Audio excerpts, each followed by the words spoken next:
اللہ ہم میں سے ہر شخص یہ بخوبی جانتا ہے کہ قرآن مجید اللہ کا کلام ہے. یہ ایک بہت بڑا معجزہ ہے. یہ آخری کتاب ہے جو کتاب ہدایت کے طور پر اسے آسمان سے نازل کیا گیا ہے. ہم اور آپ یہ بھی جانتے ہیں کہ آسمانی کتابوں میں یہی ایک کتاب ہے جو اپنی اصلی حالت پر باقی ہے. اور ہم یہ بھی جانتے ہیں کہ تمام انسانوں کی ہدایت کا ذریعہ اگر کوئی کتاب ہے تو بس یہ قرآن مجید ہے. ہم یہ بھی جانتے ہیں کہ اللہ کی طرف سے تمام مخلوقات کے لیے ایک چیلنج رکھا گیا کہ آپ اس جیسی کوئی چیز لا کر کے پیش کیجیے. تو جنات اور انسان جیسی تمام مخلوقات نے بھی اس پر عاجزی کا اظہار کیا. ہم یہ بھی جانتے ہیں کہ حاملین قرآن کی کیا فضائل ہیں. اللہ کے رسول صلی اللہ علیہ وسلم نے ان کو دنیا کا سب سے بہترین انسان اپنے گھر سے ذکر کیا. قرآن اتنی عظیم ترین کتاب ہے جس کے بارے میں اللہ تعالیٰ نے کہا کہ اگر یہ پہاڑ پر نازل ہوتا تو پہاڑ خشیت کے مارے ریزہ ریزہ ہو جاتا. جب اتنی عظیم کتاب ہے اور اتنی عظیم چیز ہے تو سوال یہ ہے کہ اس سے کون فائدہ اٹھا رہا ہے. اگر اس سے میں فائدہ نہیں اٹھا رہا ہوں، یہ انسانوں کا ایک طبقہ اس قرآن مجید سے فائدہ نہیں اٹھا رہا ہے، جب اس کو فائدہ قرآن مجید سے نہیں مل رہا ہے تو ظاہر سی بات ہے میری دلچسپی قرآن مجید کے اندر نہیں ہے. ورنہ قرآن مجید اتنی عظیم الشان چیز ہو اور اس سے انسانوں کو فائدہ نہ ہو، سوال ہی نہیں پیدا ہو. اس کا مطلب یہ ہے کہ کہیں نہ کہیں میری دلچسپی کے اندر کمی ہے، میرے شوق و ذوق کے اندر کمی ہے. اللہ تعالیٰ کا ارشاد ہے یا ایھا الناس قد جاءتکم موعظۃ من ربکم وشفاء لما فی الصدور وہدی ورحمۃ للمؤمنین. اے لوگو، تمہارے رب کی طرف سے ایک نصیحت نامہ تمہارے پاس آیا ہوا ہے. اس کے اندر تمہارے دلوں کی بیماریوں کے لیے شفا ہے. وہدن ہدایت کا سامان ہے، ورحمۃ للمؤمنین اور مومنوں کے لیے ہدایت کا سامان. اب سوال یہ ہے، 4 باتیں اس آیت کے اندر بلکہ 5 باتیں بیان کی گئی. یا ایھا الناس، اے لوگوں، اے مسلمانوں، نے عام انسانوں سے خطاب ہے کہ جو کتاب تمہارے پروردگار کی طرف سے تم پر نازل کی گئی ہے وہ کیا چیز ہے؟ موعظت ہے، سرتاپا نصیحت ہے، اور تمہارے دلوں کی بیماریوں کا تمام علاج اس کتاب کے اندر موجود ہے. اس کے اندر ہدایت کا سامان بھی ہے، اس کے اندر رحمت بھی ہے. 5 چیزیں اس کے اندر بیان کی ہیں. ان 5 باتوں کے اندر بھی بڑا گہرا ربط پایا جاتا ہے. مثال کے طور پر جیسے مان لیجیے بارش ہوتی ہے. بارش اگر کسی چٹان پر برستی ہے، پانی کیا ہو جاتا ہے؟ پانی ضائع ہو جاتا ہے، نتیجے میں فصل نہیں اگتی اور وہ بارش کا پانی بہہ جاتا ہے چٹان میں برس جانے کی وجہ سے، چٹان میں پانی گرنے کی وجہ سے. ایسے ہی جب انسان کا دل سخت ہو جاتا ہے، اس پر جب کوئی نصیحت اثر انداز نہیں ہوتی، اس کے بارے میں قرآن مجید کے اندر اللہ تعالیٰ کا ارشاد ہے ثم قست قلوبکم من بعد ذلک فہی کالحجارۃ او اشد قسوۃ. تمہارے دل اتنے سخت ہو گئے ہیں جیسے پتھر یا اس سے بھی زیادہ سخت. نصیحتیں جب بیکار ہونے لگتی ہیں، بے اثر ہونے لگتی ہیں، اس قدر نصیحت جب کسی انسان کے اوپر بے اثر ہونے لگے تو معلوم کیا ہوا؟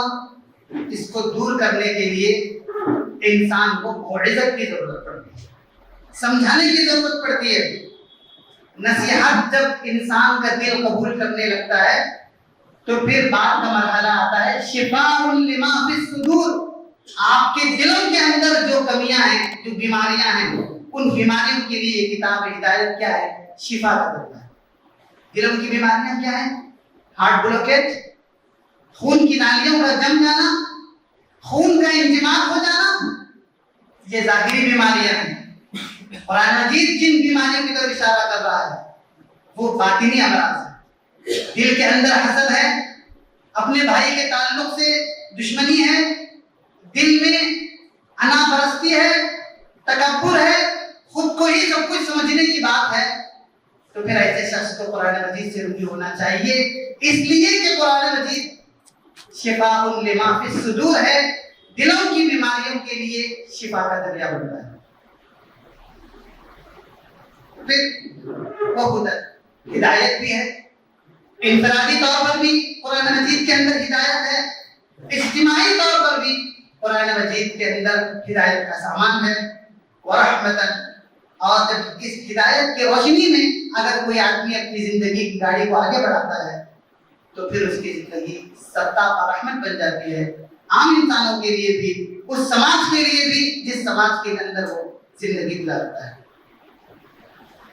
جب اس قدر عظیم کتاب ہے تو پھر اس کتاب کے کچھ حقوق بھی ہیں جن کے بارے میں امت کہا جاتا ہے۔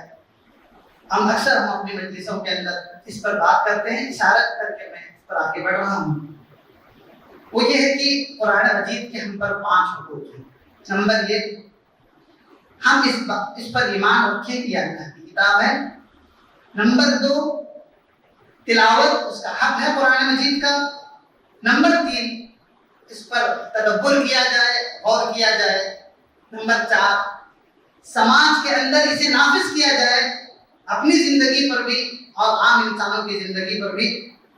اور آخری حق اس کا یہ ہے کہ جب اس قدر عظیم کتاب ہے تو پھر یہ عام انسانوں تک پہنچانے کے لیے، ان لوگوں تک پہنچانے کے لیے جو اس قرآن سے ناواقف ہیں، غافل ہیں، وہ نہیں جانتے کہ اللہ کی کتاب ہے، اس کو ان تک پہنچانا بھی ہماری اور آپ کی ذمہ داری ہے۔ پہلا حق جس پر گفتگو ہوئی وہ ہے ایمان۔ مجھے اور آپ کو اپنا جائزہ لینے کی ضرورت ہے۔ کس بات کا جائزہ؟ اس بات کا جائزہ لینے کی ضرورت ہے کہ کہیں قرآن مجید کے تعلق سے میرا ایمان موروثی تو نہیں ہے۔ گھر میں سب پڑھ رہے ہیں، میں بھی پڑھ رہا ہوں۔ اگر میرا ایمان قرآن مجید کے تعلق سے موروثی ہے تو پھر میرے دل کے اندر قرآن مجید کا وہ احترام پیدا نہیں ہو سکتا جو احترام میں اس کے اللہ کی کتاب ہونے کا ایمان رکھ کر کے اپنے دل کے اندر اس کی عظمت کو محسوس کروں۔ جب تک یہ بات پیدا نہیں ہوگی قرآن مجید کے اوپر ایمان کا اپنا حق ہے۔ ہم اگر اس پر ایمان رکھتے ہیں، ہمارا اس پر مکمل اور کامل ایمان ہے، تو ہم غور کریں کہ کیا قرآن مجید کی وجہ، قرآن مجید نہ پڑھنے کی وجہ سے میرے دلوں کے اوپر زنگ تو نہیں لگا؟ اس زنگ کو دور کرنے کے لیے قرآن مجید ہی واحد ذریعہ ہے جو انسان کے دلوں کے اوپر لگنے والے زنگ کو دور کر دیتا ہے۔ دوسرا حق اس کا، جیسا کہ بات ہوئی، تلاوت قرآن مجید کا ایک بہت بڑا حق ہے۔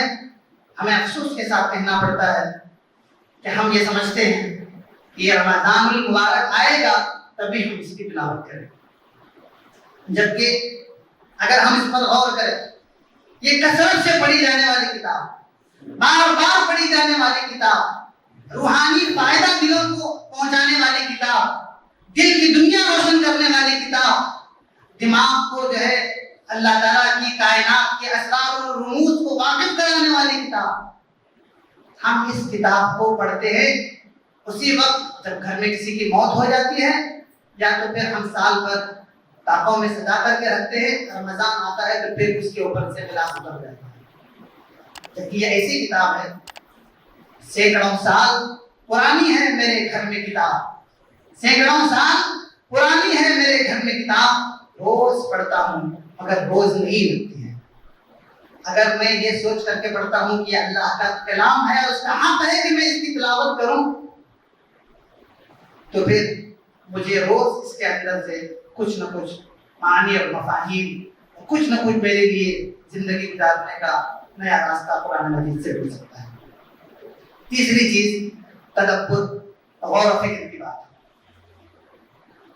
جب قرآن مجید کا حق ہے کہ اس کی تلاوت کی جائے تو پھر ہمارے دلوں کی دنیا کیسے روشن ہوں گی جب ہمیں یہ معلوم ہی نہیں ہوگا کہ اس کے اندر کیا لکھا ہوگا۔ تو پھر تدبر کا مرحلہ آتا ہے، قرآن مجید کے اندر غور و فکر کریں، قرآن مجید کے اندر سوچیں کہ اس کے اندر عام انسانوں کے لیے، میری ہدایت کے لیے، عام انسانوں کی بھلائی کے لیے کیا کیا باتیں کہی گئی ہیں۔ قرآن مجید اس پر تعجب کر کے سوال پوچھتا ہے، افلا یتدبرون القرآن ام علی قلوب اقفالها، کیا یہ لوگ قرآن مجید پر غور نہیں کرتے؟ کیا ان کے دلوں پر تالے پڑے ہوئے ہیں؟ اگر میں قرآن مجید پر غور نہیں کر رہا ہوں تو مجھے اس بات سے ڈرنے کی ضرورت ہے کہ کہیں میرا دل خدا تعالیٰ کے معرفت کے معاملے میں بند ہے، میں اس کو سمجھنے کی کوشش نہیں کر رہا ہوں، اللہ کو پہچاننے کی طرف میرا کوئی قدم نہیں بڑھ رہا ہے۔ کیوں؟ میں قرآن مجید پر غور ہی نہیں کر رہا ہوں۔ قرآن مجید پر اگر کوئی غور کرے، تدبر کرے تو اتنا ہی نہیں کہ اس کی دل کی دنیا روشن ہوگی، بلکہ اس قرآن مجید کی روشنی پوری دنیا میں عام کرنے کا جذبہ پھر انسان کے اندر پیدا ہو جائے گا، اور کوئی بڑا سے بڑا معرکہ قرآن مجید کے ذریعے سے اگر ہم فتح کرنے کے لیے اٹھیں گے تو اللہ تعالیٰ کی مدد کیا ہے۔ تو یہ کب ممکن ہوگا؟ جب ہم اس کے اوپر تدبر کریں گے، اس کے اندر غور و فکر کریں گے۔ لیکن افسوس یہ ہے کہ ہم پڑھتے تو ہیں، سمجھنے کی کوشش بہت ہی خال خال ہوتی ہے۔ بتائیں، جو ہمارے سماج کے اندر جو برائیاں ہیں، ہمارے معاشرے کے اندر جو اندھیارے ہیں، وہ کیسے دور ہو سکتے ہیں؟ اندھیارے افسردہ گھروں کے دور بھی ہوں تو کیوں کر ہوں، سورج تو لپٹے رکھے ہیں غفلت کے جزدانوں میں۔ ہمارا یہ حال ہے قرآن مجید کے ساتھ، تدبر کا یہ معاملہ ہے کہ بہت ہی خال خال، بہت ہی کم ہی کوشش کرتے ہیں، اس پر بھی توجہ دینے کی ضرورت ہے۔ تدبر کے بعد جب ہم نے اس کو سمجھا ہے تو اس کو نافذ کرنے کا معاملہ آ جاتا ہے کہ نافذ کہاں ہوگا؟ انسان کی اپنی ذاتی زندگی پر بھی اور اجتماعی زندگی پر بھی قرآن مجید نافذ ہوگا، جبھی ہم ایک صالح معاشرے میں سانس لے سکیں گے۔ ورنہ یہ بات کہتے ہوئے مجھے بہت دکھ ہوتا ہے کہ انفرادی طور پر تو میں مسلمان ہوں، لیکن اجتماعی طور پر میں ایک کفر کے معاشرے میں اور طاغوت کے سائے میں سانس لے رہا ہوں۔ یہاں کا بینکنگ نظام، یہاں کا سودی نظام، یہاں کا معاشی نظام، سب کچھ ہماری زندگی پر سوار ہے، اسے بدلنے کی ذرا اور فکر ہمارے اوپر سوار نہیں ہے۔ بتائیے ہم کس معاشرے میں جی؟ قرآن مجید کو نافذ ہم کریں گے اپنی ذات پر۔ میں پہلی صف پر نماز پڑھتا ہوں، میں پورے مہینے کے روزے رکھتا ہوں، لیکن جب بات معاملات کی آتی ہے، قرآن مجید نے کہا کہ سود کی لین دین اللہ سے جنگ کے برابر ہے۔ میں اپنے طور پر معاشرے میں، جس معاشرے میں جی رہا ہوں، اس معاشرے میں طاغوت کے سائے میں سانس لے رہا ہوں۔ ہم قرآن مجید کو نافذ کرنے کی اپنے طور پر کوئی کوشش جتنی کرنی چاہیے، بھائی ایک خیر امت کا ایک فرد ہونے کے، ہم سے وہ کام نہیں ہو رہا ہے، اس پر بھی توجہ دینے کی ضرورت ہے۔ نمبر 5 تبلیغ، قرآن مجید کو عام انسانوں تک پہنچانا، ان لوگوں تک پہنچانا جو اس کو نہیں مانتے کہ یہ خدا کا کلام ہے، انہیں باور کرانا، انہیں سمجھانا۔ اس لیے کہ پیارے رسول نے کہا تھا، بلغوا عنی ولو آیہ، میری طرف سے پہنچا دیجئے اگر آپ کو ایک آیت بھی ملتی ہے۔ آج پورا کا پورا قرآن مجید ہمارے پاس موجود ہے۔ اللہ کا شکر ہے کہ اس ہندوستان کی تمام بڑی زبانوں میں قرآن مجید کے ترجمے کرائے گئے ہیں، اور یہ دعوت کا ایک بہت بڑا کام جو ہے اس کے ذریعے سے انجام پایا ہے۔ عام انسانوں پر حجت تمام کرنے کے لیے اس ملک کی تمام بڑی زبانوں میں قرآن مجید کے ترجمے آج فراہم ہیں۔ ضرورت اس بات کی ہے کہ ہم جلدی جا کر کے اس پیغام کو بندگان خدا تک پہنچائیں، تاکہ وہ اس بات پر سوچنے پر مجبور ہو جائیں کہ یہ کائنات، اتنی بڑی کائنات، اتنی وسیع والی اس کائنات کسی ایک چلانے والے کے بغیر نہیں ممکن ہے چل سکتی ہے۔ یہ کسی کوئی ایک چلانے والا ہے، اس تک ان کی توجہات مبذول کرانا میری اور آپ کی سب کی ذمہ داری ہے۔ لیکن مسئلہ یہ ہے کہ جس خزانے کے لیے سارا جہاں چھان پھرے، ہم نے دنیا فتح کیا، ہم نے آسمانوں پر کمندیں ڈالی، چاند ستاروں کو فتح کرنے کی انسان نے کوششیں کی، اور ڈھونڈنے والا، اقبال نے کہا کہ ڈھونڈنے والا ستاروں کی گزرگاہوں کا اپنے افکار کی دنیا میں سفر کر نہ سکا، جس نے سورج کی شعاعوں کو گرفتار کیا زندگی کی شب تاریک سحر کر نہ سکا۔ ہم نے اس کا حق ادا کرنے کے مواقع اس کو نہیں دیے، ہم نے اپنا کام جو ہمارے ذمہ تھا وہ کام ہم نے جتنا کرنا چاہیے تو اتنا نہیں کیا۔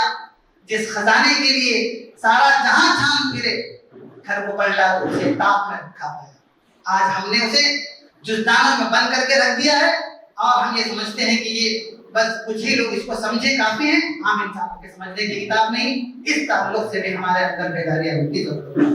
ایک آخری سوال، جس سوال پر میں اپنی گفتگو ختم کر رہا ہوں، سوال یہ ہے کہ قرآن مجید کی ایک آیت ہے، وقال الرسول یا رب ان قوم اتخذوا هذا القرآن مهجورا۔ کل قیامت کے دن رسول یہ کہے گا کہ اے پروردگار، میرے قوم نے قرآن مجید کو چھوڑ رکھا تھا۔ اگر میں اپنا دن بھر کا جائزہ لوں، اگر میں اپنے سارے اعمال کا جائزہ لوں، اگر میں اپنے گھر کی روزمرہ کی زندگی کا جائزہ لوں، اگر میں اپنے رسم و رواج کا، شادی بیاہ کے طریقوں کا، طلاق خلا کے طریقوں کا، روزمرہ کے معاملات کے طریقوں کا جائزہ لوں، اور میں دیکھوں کہ کیا واقعی میرے اقدامات قرآن کریم کے احکامات کے مطابق ہیں یا نہیں ہیں، تو ہم میں سے اور آپ میں سے ہر ایک شخص پائے گا کہ اس میں سے ایک بڑا حصہ قرآن مجید کی تعلیمات کے مطابق۔ میں سودی لین دین کر رہا ہوں، میں قرآن مجید کی تعلیم سے بے پہلا ہوں۔ میں کسی کو گالی دے رہا ہوں، میں کسی کی غیبت کر رہا ہوں، میں کسی کو غلط نام سے پکارتا ہوں، میں کسی کا حق دبائے ہوئے ہوں، میں یتیموں کے ساتھ بدسلوکی کر رہا ہوں، میں خواتین کے حق ادا نہیں کر رہا ہوں، میں یہ سب احکامات جو قرآن مجید نے ہم کو دیے تھے، اللہ تعالیٰ نے، ہم نے اسے فراموش کیا۔ کل ہم جب خدا کے دربار میں حاضر ہوں گے اور رسول یہ شکایت کرے گا ان قوم اتخذوا هذا القرآن مهجورا، کہ میرے قوم نے قرآن مجید کو چھوڑ دیا تھا، تو پیغمبر کے قوم میں بھی ہوں اور آپ بھی ہیں اور ہمارے جیسے تمام انسان ہیں، بتائیں اس وقت اللہ کے پاس ہم اس شکایت کا کیا جواب دینے کے موقع میں؟ کیا ہم یہ کہیں گے نعوذ باللہ کہ نہیں ہم نے تو حق ادا کیا تھا؟ تو غلط بات ہے۔ ہماری زندگی قرآن کے سائے میں ہے تو کیا عافیت کی زندگی ہے؟ اگر یہ نہیں ہے تو پھر ہمیں اپنا جائزہ لینے کی ضرورت ہے۔ اللہ کا شکر ہے کہ بعض تحریکات اسلامی، بعض تحریکیں، جماعتیں، مسلمانوں کی جماعتیں اس بات کی کوشش کرتی ہیں کہ قرآن کی طرف انسان رجوع ہوں، اس کی ذہن و دماغ بدلے، اس کے سوچنے کا انداز بدلے، وہ اپنے معاشرے کو قرآنی معاشرے کی طرف پر ڈھالنے کی کوشش کرے۔ اللہ کا شکر ہے اس پر کام ہوتا آ رہا ہے، اور ابھی کچھ دنوں سے قرآن کریم کی طرف رجوع کرانے کی، عملاً انسانوں کو رجوع کرانے کی کوششیں ہو رہی ہیں۔ اللہ تعالیٰ سے دعا ہے کہ اللہ تعالیٰ قرآن مجید سے مکمل طور پر وابستہ ہونے اور اپنی عملی زندگی کو قرآن مجید کے احکام کے مطابق ڈھالنے کی مجھے اور آپ سب کو توفیق نصیب کرے۔ وما علینا الا البلاغ وآخر دعوانا الحمد للہ رب العالمین۔